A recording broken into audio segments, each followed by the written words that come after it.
Madame, Monsieur le maire, bonjour.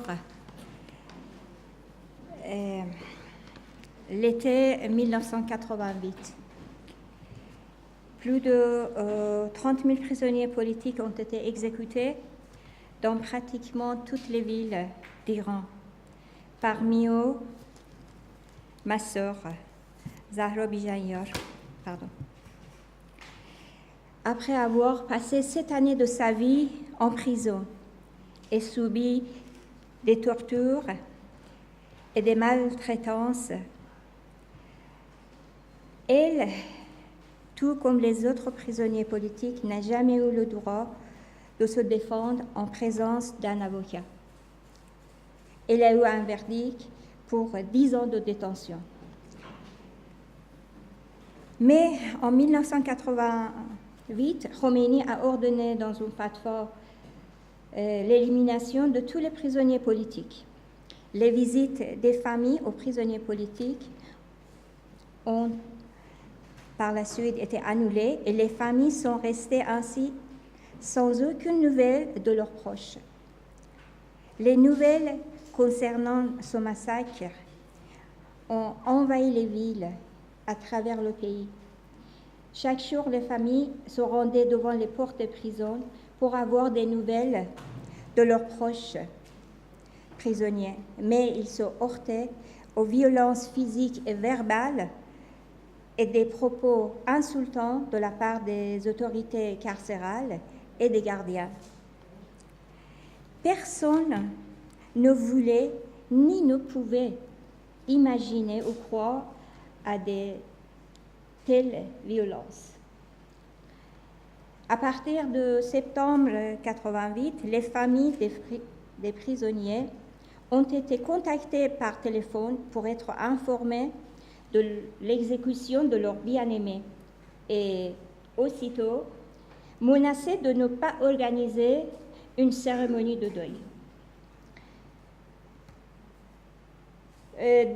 De plus, les autorités ont privé les familles de leur droit absolu de savoir où étaient enterrés ces prisonniers et surtout les raisons pour lesquelles, après des années de prison, ils ont été exécutés, même pour ceux ayant terminé leur peine.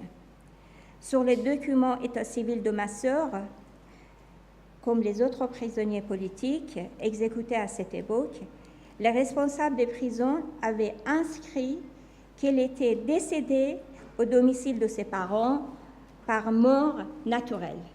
J'ai le document avec moi. Des milliers de familles, tout comme la mienne, 30 ans après, sont encore dans l'ignorance de ce qui s'est arrivé à leurs proches et pourquoi ils ont été exécutés. Depuis 1988, les familles n'ont cessé de contacter et informer les organisations des droits de l'homme.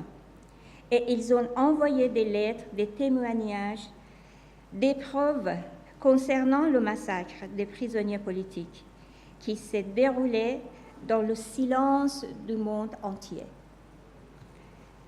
Suite à la diffusion d'un enregistrement audio de Montazeri en août 2016, maintenant, il n'y a plus d'excuses à ignorer les exécutions.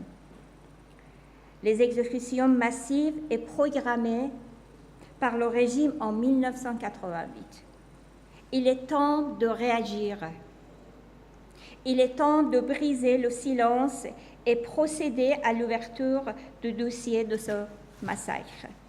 Aujourd'hui, les membres des commissions des morts occupent des postes et responsabilités importants dans le système judiciaire iranien et l'exécution des opposants se poursuit par le régime des mollahs. Les familles sont toujours sous les menaces et harcèlements du régime des mollahs. Et quand ils osent demander le sort de leurs proches, exécutés en 1988, ils sont emprisonnés à leur tour. Il faut que le monde sache enfin ce qui se passait en Iran, puisque cela continue encore. Nous, les familles.